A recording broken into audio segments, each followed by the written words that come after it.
everybody, Sean here from Four Color Forays, back with another adventure. I'm not sure if I'm going to use this actual intro and video because I don't know what the audio is going to sound like. It's my first time doing this, first time recording like this, so I'm going to play back and listen to the audio. Either you guys are going to see this in the video or not, but I am on my way to a Pop Market event. These guys usually do their things out of Elmira Heights, New York. But today they're doing something different. They're doing it out of Corning, New York. It's their first time doing it. So I'm excited to see how it fares out. There's a good amount of artists that are going to be there, creators. 2 or 3 comic book, shops going to be selling their products, their merch, their whatever you want to call it. Their consumables. So I'm excited to go check it out, see what it's going to be like. Like always, it's a free show. You don't have to pay to get into it. So if you are in the Twin Tiers area, mostly like Elmira, Corning, Binghamton, Addison, Bath, New York, get down to like Mansfield, Wellsboro, those kind of areas, this is a show for you. It's going to be local to you guys. There's going to be plenty of vendors. Look them up on Facebook. I'll try my best to remember to post some links down below. So if you were in this area, the upstate New York, upstate Pennsylvania, right along the Twin Tiers border, this is a show for you guys. It's not a big Comic-Con, where you're going to have celebrities and all that. But if you like pop culture stuff, if you like comic books, if you like comic book artists, comic book writers, this is the kind of show to go to. You're going to get those smaller names, no big names, but it's a good way to meet some of these stars, some of these guys, before they do get picked up and really blown up. So I'm excited to see what it's like. So I'm bringing you guys along with me. This is my first time trying it like this. Just want to try something different for the channel, add a little pizzazz to it. So come along with me. I'm going to show you around when I get there. All of us together will see what the show's like now. So enjoy. So as you can see, I did not record the show at all. I got there. It was kind of confusing finding my way into where it was at because it was in like this plaza kind of complex deal. So I had to find parking and then find out which door we're supposed to go into. And then pretty much as soon as you walked in, it's this tight little union hall. Then Heroes packed that place. As many vendors as they could get. You walk in, you walk right into Heroes, like Jared from Heroes pretty much welcomed everybody that came into the event because his booth was legit. As soon as you walked in the door, you had to like walk into this walkway. His booth was right there. Had his usual graphic novels, buy 2 get 1 free deal. And then from there you walked into a little bit bigger room. And that's where all the other vendors were.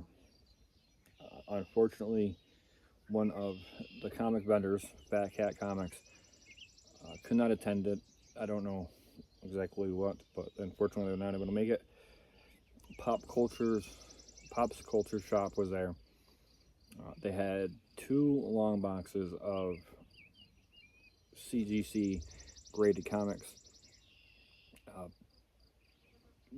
I believe it was a short box of like old Western comics, which I had no interest in, and then one long box of random moderns, mostly Avengers. I feel like they grabbed one of their like A books because there was pretty much all Avengers in there. And I am collecting a little bit of Avengers, but there was nothing in that box that threw my fancy. There was one other comic vendor, and that was Green Dragon Comics. He had a whole table full of long boxes. And there were other vendors. There was artists there. Pretty much, you walked into the room, you had vendors that lined the outside of the room, and the inside was your vendors, your artists. I wish I would have got some video. I should have, but it was super tight in there. Lots of people. bumping into people because of how tight it was. There was toy shops and different things like that. Unfortunately, there was no toys that were really calling out to me. A lot of Pokemon stuff, a lot of Pokemon cards, Funkos that I just had no interest in. Green Dragon Comics also had Transformers that he was selling. I like Transformers, but I don't collect them, so I'm not that big into it. So the only thing that really caught my attention was Green Dragon Comics. And one of the unfortunate sides to that is he was the only comic book game, so you had to wait your turn. Like he was pretty packed from the time I got there to the time I left. People waiting in line to, go through his long boxes. And he had a deal for, it was marked at $5 or lower. They were all dollar books. 6 to 10 were all now $5 books, and then 11 and up you would roll a dice, and that would be your discount on those books. I ended up doing 2 transactions because I went through once, picked up some books, and then decided to walk around and see if there was anything that caught my eye. Unfortunately, there wasn't. Oh, and he did have some slabs as well. Nothing that caught my interest, and that was really sucks because I wanted to get a slab. I only have one, and that's my Darkhawk #1 9.2 CBGB comic book CB. Yeah, it doesn't exist anymore. That company's gone. But the only one I have, I want to get another one, but there was just nothing there that caught my eye. And if I didn't already, I'll try to post some pictures because the vendors themselves did post pictures of their setup. So I'll try to get some pictures from their Facebooks and Instagrams and put in here so you can at least see what their setup looks like. But this was my first pickup from Green Dragon Comics. Number one I'm starting with is putting another cat nail in my Kevin Smith collection. Spider-Man and the Black Cat, The Evil That Men Do, number 2.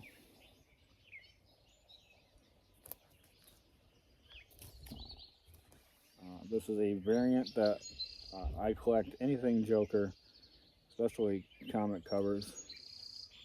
It's supposed to look like that. So I did pick up the Joker #1. I can't remember if that's over. It's up in the corner right here.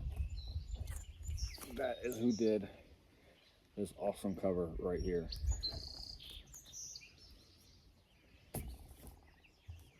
So $2 or $4 on the Black Cat, $5 on the Joker. Death of the Family #13. Batman Death of the Family #13. It'd be Batman 13, Death of part of the family. Another Joker cover.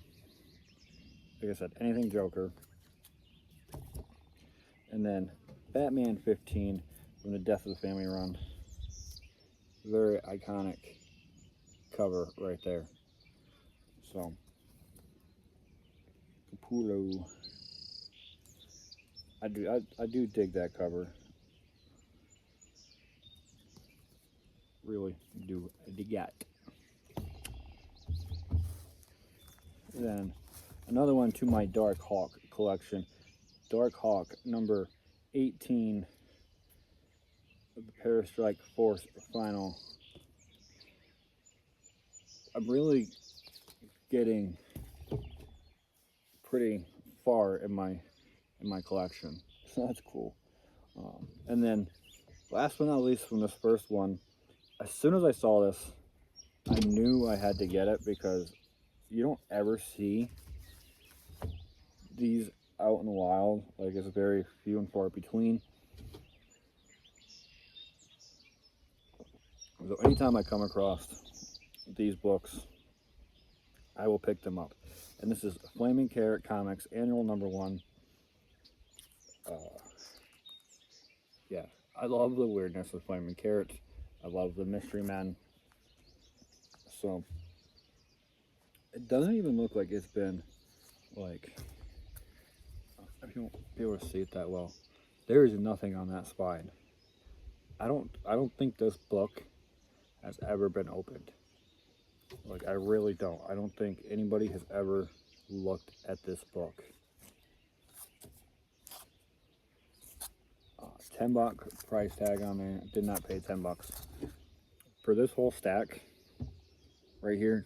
I paid $10 for that whole, all that stack. I paid $10. So that's what I got on my first round. Then I walked around, went and talked to Jared from Heroes for a little bit. I decided I want to go back and pick up some more books. So I'm not really a Fantastic Four collector. I only picked this up because, again, I am collecting Dark Hawk comics, collecting comics that Dark Hawk has been in. And this is one of those ones, Fantastic Four, number 370. But also, like, I actually dig this cover. I think this cover is pretty cool. Like, just the art style of it, I really dig. So, next, I don't collect any of these books at all, but $1 for a 20-set comic, I could not pass up. This is my first one from this guy, and that's Shazam. So this is Shazam, Shazam, #9, 20-set comic, the original Captain Marvel. I mean, it's not in, it's not in mint condition. It's probably like, I would say like a 7, 7.5. But for a 20 center, for $1, I could not pass that up. I love it, So it's one of my first. I ran across these ones. Didn't know that these were made into a comic. I shouldn't be surprised, but New Line Cinema's House of Horror line, and this is a Nightmare on Elm Street #1. And then I also got a Nightmare on Elm Street #2, and it's Paranoid. So I'm gonna give these, there's some spine ticks and everything on it, but like, I'm gonna read them. I'm not a reseller, so, and the fact that I found them, come on, it's Freddy.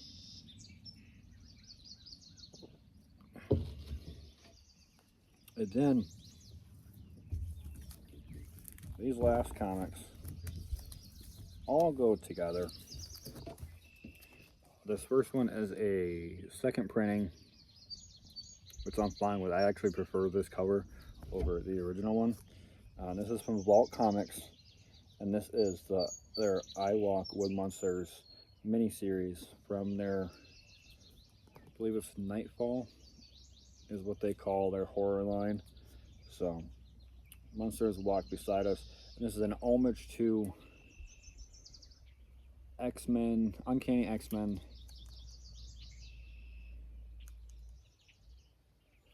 One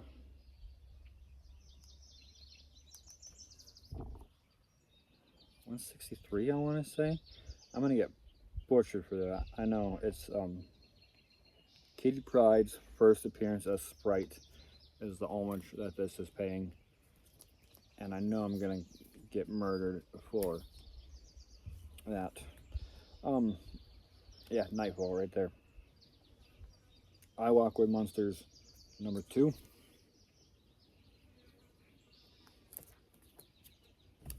I Walk with Monsters #3. I Walk with Monsters number 4. I Walk with Monsters, number 5. And last but not least, to fill out the whole run, I have the whole mini-series now, I Walk with Monsters, number 6. Picked up each one of those $1 each. For that stack there, I paid 20 bucks. I rolled a 5, and then you added a 0 to it, so it's 50% off. So in total, I paid 30 bucks for this stack of comics. Not bad if I say so myself. The only thing I'm kicking myself in the ass for is he had a Watchmen number 1. He wanted 40 bucks for it. First printing, I had it in my hands. I was gonna get it on my first buy, and then I put it back, and I was like, all right, I'll do it when I come back. And I didn't do it. I didn't pull the trigger on it. I should have had it, because it would have been part of that 50% off deal. And I'm kicking myself for that. But all in all, it was a good show. I liked it for the first time in Corning. It was a small venue, yes. For my personal taste, there wasn't as many comics as I wish there would have been. But, it's me nitpicking because I'm a comic guy. It was a pop culture event. So, toys, games. There was, some video games there too. Toys, games, tabletop gaming, movie kind of stuff, which there really wasn't any movies. But I know it wasn't a comic book show. I just wish there was more comics there to go through, because I'm a hunter. I like hunting and seeing what I can find. So if you are ever in the Twin Tiers area, check out Heroes and MR Heights. That's who put on the show. Jared runs that place, keeps this geek community thriving in the Twin Tiers. He is the soul and backbone of it. I do say so myself. So that's all I got. Thank you for watching. Keep on reading.